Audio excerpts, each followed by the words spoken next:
Hello, children. Welcome to Champions Hub once again. Today, I have brought MCQs of letter writing skills for you. अभी अभी CBSE ने कल ही sample papers डाले हैं class 10th के जिसमें लेटर राइटिंग के MCQs भी दिए हुए हैं। तो मेरा ये जो वीडियो है इसमें मैंने उसी पैटर्न पर आपके लिए MCQ simple MCQs and extract based MCQs for letter writing I have brought for you. And before this, please see the video of letter to editor and complaint letter जिसमें मैंने आपको डिटेल एक्सप्लेनेशन दिया है उसके format का, उसके structure का, उसके सैम्पल का। वो देख लीजिए ताकि आपको इसके सारे बेसिक्स, सारे डूज एंड डोंट्स पता हो ताकि इसके एमसीक्यूज आंसर करने में आपको सहूलियत होगी। So be with me and solve these MCQs with me till the end of the video. Do not skip any question because in the end I have given you latest pattern of MCQs. So watch this video till end, like the video and share and subscribe it also. Okay, let us move to the MCQ sessions, question answer sessions. First initially शुरुआत में मैंने simple MCQs दिए हैं जो कि उसकी letter writing पर based हैं और आगे एक्सट्रैक्ट बेस्ड MCQs भी हैं। तो देखिए question number 1, before you start writing a formal letter, जब भी हम लेटर लिखना शुरुआत करते हैं formal letter, the most important thing to think about is, सबसे इम्पॉर्टेंट चीज़ जो हमारे जहन में होनी चाहिए, जो हमारे दिमाग में होनी चाहिए, is who is going to write it, कौन उसे लिख रहा है, who is going to deliver it, कौन पोस्ट करने जा रहा है या कौन उसे डालने जा रहा है, who is going to read it, कौन उसे पढ़ने जा रहा है। तो हमारे लिए रीडर मोस्ट इम्पॉर्टेंट है। Answer is who is going to read it. Next question, when you are writing a formal letter, जब आप एक फॉर्मल लेटर लिखते हैं, what information you might need, मतलब आप जब फॉर्मल लेटर लिखते हैं तो आपको कौन सी इंफॉर्मेशन की ज़रूरत होती है, डेट की, एड्रेस की, नेम की या सभी चीज़ों की। तो डेट, एड्रेस, नेम, हमें सभी चीज़ों की ज़रूरत होती है। तो answer is all of these. Question number 3, which of these is the correct format of writing the date in odd format letters, letter writing का सबसे अच्छा फॉर्मेट क्या है, सबसे सही फॉर्मेट। इस तरह से हम स्लैशेस लगा के लिखते हैं या मंथ जो है हम स्पेलिंग में लिखते हैं या बोथ बी एंड सी। तो आंसर विल बी, दोनों हमारे बी और सी दोनों फॉर्मेट से हैं, हम दोनों में से किसी में भी लिख सकते हैं। तो answer here will be D, both B and C.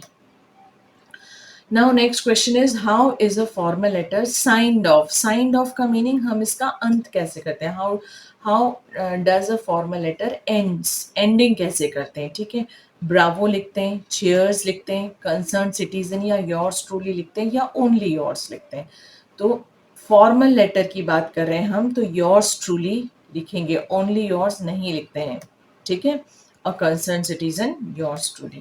Now next question, which of the following are the features of a letter to editor, letter to editor का important features कौन कौन से हैं, brief और clear होता है, expresses an idea और opinion, किसी idea को express करता है, stick to the point, एक मुद्दे पर लिखा जाता है, एक खास मुद्दे पर बना रहता है, all of these। तो यहाँ पे जो फीचर्स हैं इंपॉर्टेंट, ऑल ऑफ दीज सभी हैं, ब्रीफ भी होना चाहिए, एक ओपिनियन भी एक्सप्रेस होना चाहिए और अपने मुद्दे पर, अपने मसले पर रहना चाहिए। Next question is, what should be the tone of a writer while writing a letter to editor, letter to editor लिखते वक्त टोन, एक लिखने का टोन कैसा होना चाहिए, एरोगेंट होना चाहिए, ग्रेटफुल होना चाहिए, अनग्रेटफुल या अपोलोजेटिक। एरोगेंट मीन्स थोड़ा सा घमंड होना चाहिए, ग्रेटफुल थोड़ा विनम्र, नम्रता से होना चाहिए, अनग्रेटफुल बिल्कुल भी विनम्र नहीं होना चाहिए, अपोलोजेटिक माफ़ी के टोन में लिखते हैं क्या, नहीं, हमारा टोन होता है ग्रेटफुलनेस का। ठीक है, next question is, what are the parameters of measuring a good letter written to editor, एक लेटर टू एडिटर, एक अच्छे लेटर टू एडिटर के क्या पैरामीटर्स हैं, ग्रामेटिकल एक्यूरेसी होगी, सजेशंस भी होंगे उसमें to sort out the problem, request to editor to publish the views, क्या हम रिक्वेस्ट करेंगे कि हमारा जो ओपिनियन है वो पब्लिश किया जाए, एक अच्छे लेटर में ये सभी गुण होंगे. So answer will be all of these. Next question. Which of these is the most suitable salutation of a formal letter? Salutation क्या होता है? सर मैडम जो हम लिखते हैं. तो सबसे suitable salutation formal letter का सर या मैडम होगा, या रिस्पेक्टेड सर होगा, या मिस्टर एडिटर होगा, या फिर माय डियर सर. तो सबसे suitable is सर और ma'am. Okay. The subject of a letter to editor should be. जो सब्जेक्ट लाइन हम लिखते हैं लेटर टू एडिटर में वो कैसी होती है? As explanatory as possible. क्या बहुत एक्सप्लेन करके लिखना होता है? Brief and clear. Brief clear and relevant. क्या वो छोटा और रिलेवेंट होगा, या स्ट्रेच्ड एंड इररिलेवेंट बिल्कुल बहुत ही लंबा होगा, या कुछ भी नहीं? तो it is brief clear and relevant. बिल्कुल मुद्दे से लगा हुआ होना चाहिए, मुद्दे से निर्धारित होना चाहिए, क्लियर और बहुत कम शब्दों में कहा जाना चाहिए. The main point of letter is written in which part of the letter. Letter के कई पार्ट्स होते हैं. सैल्यूटेशन होता है, बॉडी होती है, कॉम्प्लीमेंट्री क्लोज होता है. तो किस पार्ट में हम लिखते हैं? यहाँ पे आंसर है पोस्ट स्क्रिप्ट में लिखा जाएगा, या क्लोजिंग में लिखा जाएगा, या ओपनिंग में लिखा जाएगा, या बॉडी में. तो जो मेन मुद्दा है उसको हम डिस्कस करते हैं बॉडी में. ठीक है. What is pseudonym in letter writing? Pseudonym क्या होता है? लेटर राइटिंग में pseudonym क्या होता है? रियल नेम होता है, फिक्टिशियस नेम होता है, लीगल नेम होता है, या एडिटर का नाम होता है? तो pseudonym क्या होता है? एक फिक्टिशियस नेम. फिक्टिशियस नेम क्या होता है? कि जब भी हम नाम नहीं बताना चाहते तो एक काल्पनिक नाम हम अपना कोई सा रख लेते हैं. हमारे नाम से एक काल्पनिक नाम से हम पब्लिश कराते हैं, तो उसको बोलते हैं pseudonym. What do you do if you do not want the newspaper or magazine to publish your name? ये आगे वाला ही क्वेश्चन है कि आप क्या करोगे कि अगर आपको अपना नाम पब्लिश नहीं कराना है? क्या आप रिक्वेस्ट द न्यूज़पेपर और magazine not to publish your name? आप क्या न्यूज़पेपर या मैगजीन से रिक्वेस्ट करोगे कि हमारा नाम पब्लिश ना किया जाए? या file a legal action against newspaper, या अगर उन्होंने पब्लिश कर दिया तो हम उनके खिलाफ केस कर देंगे?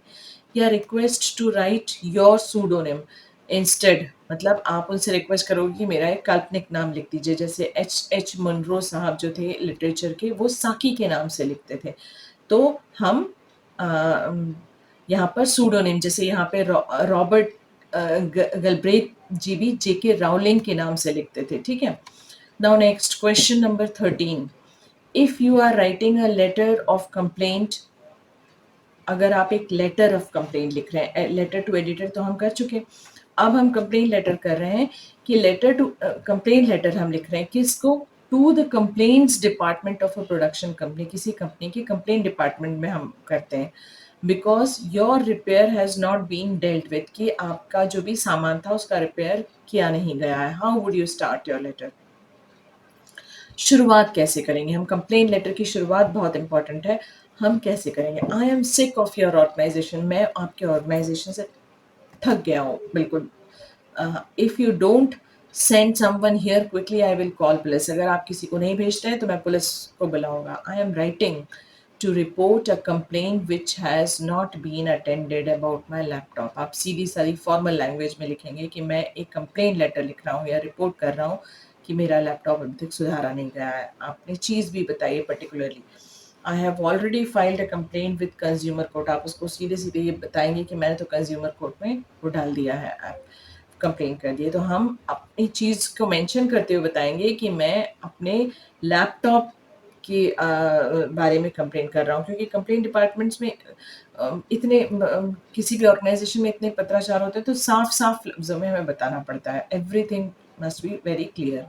Next question is, if you are writing a complaint letter to your local council, what is the best way to end the letter? अगर हम complaint letter लिख रहे हैं तो हमें उसका अंत कैसे करना चाहिए? शुरुआत तो हमने देख ली कि proper way में करनी चाहिए, लेकिन अंत कैसे करनी चाहिए? तो हम hope all is well लिखेंगे, see you soon लिखेंगे, I look forward to hearing from you as soon as possible लिखेंगे, send someone around here or now or else, अभी तुरंत किसी को भेजिए, I am tired of your department. हम लिखेंगे formal language, I look forward to hearing from you as soon as possible. जल्दी से जल्दी किसी की. Next question is 15. You are writing to a company. आप एक कंपनी को लिख रहे हैं to register a complaint for repairs, again आपको रिपेयर के लिए कंप्लेन करना है। What should you include in your letter, आप उसमें क्या चीज़ इंक्लूड करेंगे, exact name of the product या गुडविल ऑफ द कंपनी या गुडविल ऑफ द प्रोडक्ट या ऑल ऑफ दीज। अभी हमने देखा था कि हम क्या चीज़ करेंगे। ठीक है, तो हम एग्जैक्ट नेम, क्योंकि उसमें लैपटॉप लिखा, एग्जैक्ट नेम कि हम किस प्रोडक्ट के बारे में कंप्लेन करना चाह रहे हैं वो हम बताएंगे। नेक्स्ट, अब हम ये हमने सिंपल एमसीक्यूज देखे, अब हम देख रहे हैं कि extract based MCQs letter writing से कैसे आ सकता है। ठीक है, एक्सट्रैक्ट बेस्ड एमसीक्यूज क्या होते हैं, जिसमें कुछ एक्सट्रैक्ट दिया रहता है, कुछ लाइनें लिख कर दी जाती हैं और आपको उसके बेसिस पर क्वेश्चन के आंसर्स देने होते हैं जो दिए हुए ऑप्शंस हैं उसमें से। अब यहाँ पे एक एग्जांपल दिया है, Raghav has written a letter to editor of Times of India, Times of India के लेटर एडिटर को लेटर लिखा है, expressing concern over rising prices that has made life difficult for common man.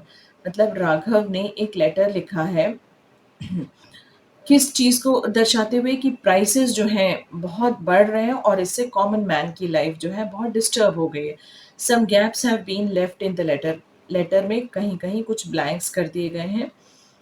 Complete the letter by choosing the correct option. अब देखिए, ये letter लिखा हुआ आपको मिलेगा, उसमें आपको 5 ब्लैंक्स दिख रहे हैं। क्वेश्चन 1, जैसे 5 ब्लैंक्स दिख रहा है, ये क्वेश्चन 1 हो गया, क्वेश्चन 2 हो गया, ऐसे 5 ब्लैंक्स दिख रहे हैं, 3, 4 और 5। अब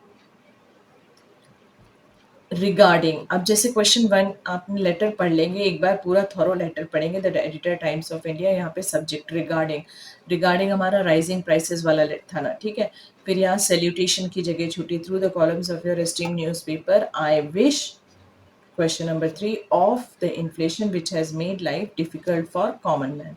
तो हम क्वेश्चन 1 पहले देखते हैं, इसकी 4 ऑप्शंस हम नीचे नेक्स्ट स्लाइड में आके देखेंगे। नीचे 4 ऑप्शंस दिख रहे हैं, रिगार्डिंग, सॉरी, फर्स्ट के 4 option, regarding publishing an article in your newspaper, article publish करने के लिए, लेकिन आपने टॉपिक नहीं बताया, इसमें सिर्फ ये बताया कि रिगार्डिंग पब्लिशिंग एन आर्टिकल की मेरे आप अपना मेरा आर्टिकल अपने न्यूज़पेपर में पब्लिश करो। या फिर आपने सीधे सीधे सिर्फ पब्लिश पब्लिश कुछ नहीं कहा है, आपने सिर्फ बताया regarding rising prices and inflation, आपने मुद्दा बता दिया रिगार्डिंग राइजिंग प्राइसेस। और तीसरा आपने अवेकनिंग द मासेस, लोगों को जागरूक करने के लिए। तो हमारा जब भी हम सब्जेक्ट लिखते हैं, हम बिल्कुल एग्जैक्ट मुद्दा जो भी टॉपिक रहता है वो लिखते हैं हम। तो यहाँ answer will B yes, your answer will B rising prices and inflation. Second वाला फॉर्मल लेटर का सैल्यूटेशन, अभी हमने एमसीक्यूज में देखा फॉर्मल लेटर का सैल्यूटेशन था, तो सर और मैम आएगा, माय डियर सर आएगा, मिस्टर एडिटर आएगा। हम माय डियर सर हम इनफॉर्मल लेटर में लिखेंगे, मिस्टर एडिटर भी नहीं लिखते हैं, तो आंसर विल बी सर और मैडम। अब हम आगे चल के थर्ड वाला क्वेश्चन एक बार फिर देख लें ताकि आपको इजी हो जाएगा।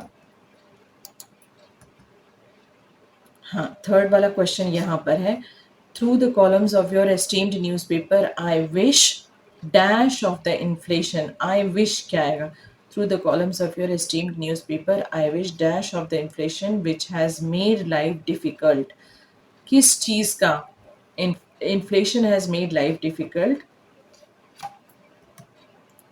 इसके 3 ऑप्शंस देखिए, I wish to take some action on the problem, आप ये चाहते हैं कि प्रॉब्लम के खिलाफ कोई एक्शन ली जाए। To draw attention towards the problem, हम चाहते हैं कि लोगों का ध्यान वहाँ पर जाए। To draw your attention towards the problem of inflation था यहाँ पे, problem of inflation. To find some solution of the problem, newspaper के एडिटर से हम सॉल्यूशन मांग रहे हैं क्या, वो क्या सॉल्व कर पाएंगे। ठीक है, तो वो सिर्फ हम ये चाहते हैं कि to draw the attention towards the problem, हम लोगों का ध्यान वहाँ पर केंद्रित करना चाहते हैं। क्वेश्चन नंबर 4 हम फिर से एक बार पीछे जाके देखेंगे। क्वेश्चन नंबर 4 क्या है, यहाँ पे ये राइजिंग प्राइसेस के बारे में बताया हुआ है। Nowadays prices are rising at a compounded speed, on one hand the prices are rising, on the other hand the income level remains the same. The sharp rises in the prices have crushed the common man. He cannot bear even the daily expenses of his family. This is giving rise to disappointments and dejections in their life. Corruption is also an effect of this price rise, corruption भी इसी का price rise का ही जरिया है. तो the society is taking a bad turn only because of inflation. It is high time that, अब हम यहाँ पर कुछ सॉल्यूशन चाहते हैं. It is high time that to this social cause. अब हम इसके ऑप्शंस देखें. We are facing, the concerned authorities should wake up. It is high time that the concerned authorities should wake up. या the public should protest. It is high time. क्या हम public से protest करना चाहते हैं? नहीं, हम the concerned authorities should wake up करना, उनको जागृत करना चाहते हैं. अब हम वापस जाकर फिफ्थ वाला देखें. that now I am ending this letter with a hope that, हम किस hope के साथ कर रहे हैं? तो इसके हैं, it will find a place in your newspaper, you will take some action, you will stop the price rise. तो ये price rise को stop करना न्यूज़पेपर एडिटर के का काम नहीं है और ना ही एक्शन लेना. यहाँ पर हम ये चाहते हैं कि हमारा आर्टिकल न्यूज़पेपर में जगह पा सके. तो let us see the answers. Yes, the answers are these. ठीक है, ये एक पैटर्न हुआ एक्सट्रैक्ट बेस्ड का, लेकिन जो आपके सैम्पल पेपर में दिया है लेटर टू एडिटर, उस पैटर्न का मैंने यहाँ पर कंप्लेन लेटर का बनाया है. लेटर टू एडिटर का क्वेश्चन तो ऑलरेडी आपके सैम्पल पेपर में दिया हुआ है, उसी पैटर्न पर बेस्ड कंप्लेन लेटर का मैंने ये क्वेश्चंस बनाए हुए हैं. जैसे देखिए, you are Anuj of this address दिया हुआ है, write a letter to municipal chairman of New Town. आपने म्यूनिसिपल चेयरमैन को एक लेटर लिखा है about the dilapidated condition of a public monument. Dilapidated मतलब बिगड़ी हुई कंडीशन. क्या होता है पब्लिक मॉन्यूमेंट में? लोग लिख देते हैं, गंदगी मचा देते हैं, तो बहुत ही निगलेक्टेड कंडीशन है, डिजर्टेड कंडीशन है पब्लिक मॉन्यूमेंट की. and you are requesting him to take urgent steps for the preservation of this valuable heritage. और आप उनसे ये रिक्वेस्ट कर रहे हैं कि हमें प्रिजर्व करना चाहिए. तो ये देखिए क्वेश्चन क्या है, select the options with relevant aspect that Anuj should select for this letter. यानी इनमें से कौन कौन से एस्पेक्ट को लेटर कंप्लेन लिखने से पहले अनुज को कौन कौन सी चीज़ें ध्यान में रखनी होगी. एड्रेस ऑफ म्यूनिसिपल चेयरमैन, क्या म्यूनिसिपल चेयरमैन का एड्रेस चाहिए. Attached proof of your visit, क्या आप उस मॉन्यूमेंट पे गए हैं इसका प्रूफ चाहिए.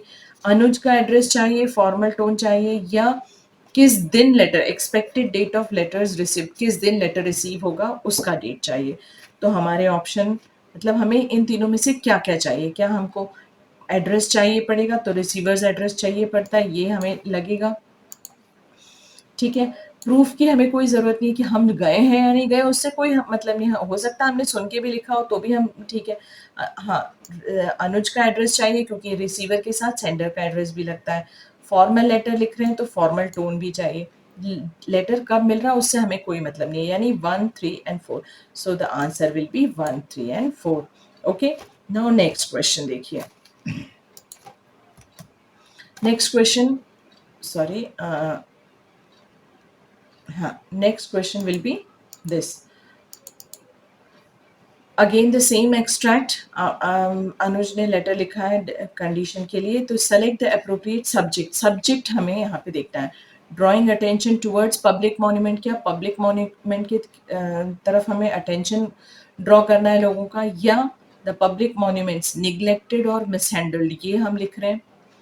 क्या उसको निगलेक्टेड कर दिया या मिसहैंडल कर दिया, या a public monument and its dilapidated condition, ये दे रहे हैं हम, या need to preserve a dilapidated public monument. तो हमें देखो इस ये तीनों बहुत क्लोज हैं, बी सी डी बहुत क्लोज है, निगलेक्टेड और मिसहैंडल्ड. लेकिन हमें यहाँ पे क्या, आपको क्या दिख रहा है यहाँ पे, डीलैपिडेटेड कंडीशन भी बतानी है और प्रिजर्वेशन भी बताना है. तो ऐसा टॉपिक ढूंढना जिसमें हमें दोनों वर्ड मिल जाए कि प्रिजर्वेशन भी हो, डीलैपिडेटेड कंडीशन भी हो. सी वाले में कंडीशन तो मिल रही है लेकिन उसका कोई सॉल्यूशन नहीं मिल रहा है. यहाँ पे हमें दिख रहा है कि नीड टू प्रिजर्व, प्रिजर्वेशन की ज़रूरत है, और डीलैपिडेटेड पब्लिक मॉन्यूमेंट. तो इसका आंसर आएगा डी. ठीक है, next. You are Anuj, the same extract. सीधे क्वेश्चन पर आते हैं. Which option should Anuj select to elaborate the reasons. Reason क्या है डीलैपिडेटेड कंडीशन, पब्लिक मॉन्यूमेंट के जो इस बुरी व्यवस्था के रीज़न क्या है? नो प्रॉपर मेंटेनेंस नहीं हो रहा है, not cleaned properly for years, सालों से उससे सफाई नहीं की गई, ये भी लगता है कि हाँ है। दूसरा देखें, heaps of garbage lying there, यानी जगह-जगह गार्बेज पड़ा हुआ है। इम्प्रॉपर मेंटेनेंस भी हो रहा है, उसका कोई बहुत सालों से रख-रखाव नहीं किया, ये भी है। ग्रेफ़िटी क्या होता है? ग्रेफ़िटी वो होता है जैसे कई बार हमने देखा है, हम कहीं घूमने जाते हैं, लोगों को हमने देखा है कि उसपे उससे पत्थर से खुरच-खुरच के नाम लिख देते हैं अपना, कुछ साइन्स बना देते हैं। ठीक है, पेड़ों पर भी ऐसा खुरच के बना देते हैं। तो जब पत्थरों से या किसी चीज़ से ईंट से या किसी चीज़ से खुरच के उस पे अपना नाम लिखना या उस पे कुछ और लिखना, तो उसको ग्रेफ़िटी बोलते हैं, ठीक है? तो ग्रेफिटी के कारण भी most of the public monuments are destroyed because of that only. People have no regards for historical moment, क्या लोगों के दिल में उसकी कोई इज्जत नहीं है, कोई रिगार्ड नहीं है? तो ये भी लगता है हमें कि इसलिए भी बर्बाद हो रही है। Part and parcel of our cultural heritage, क्या इसलिए बर्बाद हो रही है कि वो हमारे कल्चरल हेरिटेज का हिस्सा है? People spit on the walls. सब में, इसमें भी 2 हैं, इसमें भी 1 है, लेकिन ये पूरे रीज़न्स जो हैं हमें बेस्ट लगते हैं। सारे ही रीज़न फिट हो रहे हैं, तो आंसर विल बी दैट। ये हालाँकि सब में वो रीज़न है, लेकिन हमें बेस्ट सूटेबल देखना है, ठीक है?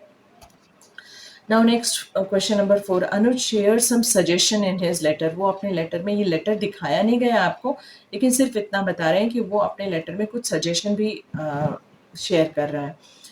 Select the option that helps him complete the suggestion. अब उन्होंने जो सजेशन दिए हैं, ये सजेशन दिए हुए हैं, द पैराग्राफ ये दिया हुआ है, ठीक है? ये पैराग्राफ दिया हुआ है। These monuments are part and parcel of our cultural heritage and need to be need to be cleaned, need to be protected, need to be preserved. क्या करना चाहिए? प्रोटेक्ट तो भाई, हम ऐसा तो नहीं कि वहाँ पे पहरेदारी कर देंगे, नहीं, हमें उसको रख-रखाव करना चाहिए। Proper maintenance of these monument should be our prime concern. तो इसका आंसर आएगा जो बेस्ट सूट कर रहा है, वो है that is preserved and taken care of. The next question, select the option that correctly justifies the choice of concluding portion, यानी conclusion की बात कर रहे हैं कि कौन सा जो है सेंटेंस वो बेस्ट कंक्लूड करेगा। I will take remedial action and must preserve these monuments.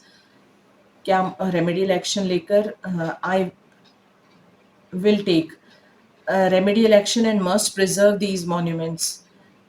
I hope speedy remedial action will be taken to preserve these monuments. दोनों में से suitable कौन सा लगता है हमें? Yes to option one सही है, will take remedial action, but because of the authoritative tone. I, यहाँ पे I की जगह you होना चाहिए, एक्चुअली ये मिसप्रिंट है, आप इसको you कर लें, you will take आना चाहिए यहाँ पर, ठीक है?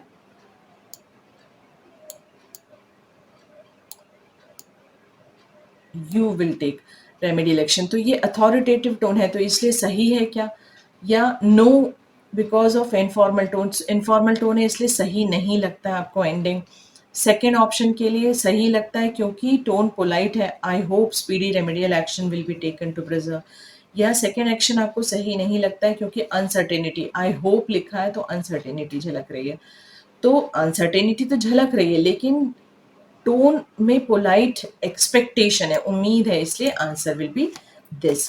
तो this type of questions will be there in MCQs of the board exams. So I hope you are thorough with all the MCQs of letter writing. अब आपको सारे कन्फ्यूजन क्लियर हो गए होंगे कि आपके राइटिंग स्किल्स में से किस तरह से MCQs आएंगे।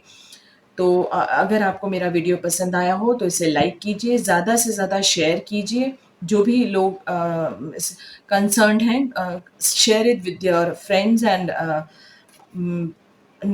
your friends, okay, and subscribe the channel if you have not subscribed till now, okay. So that's all for today. Let's end this session here. Good day. Thank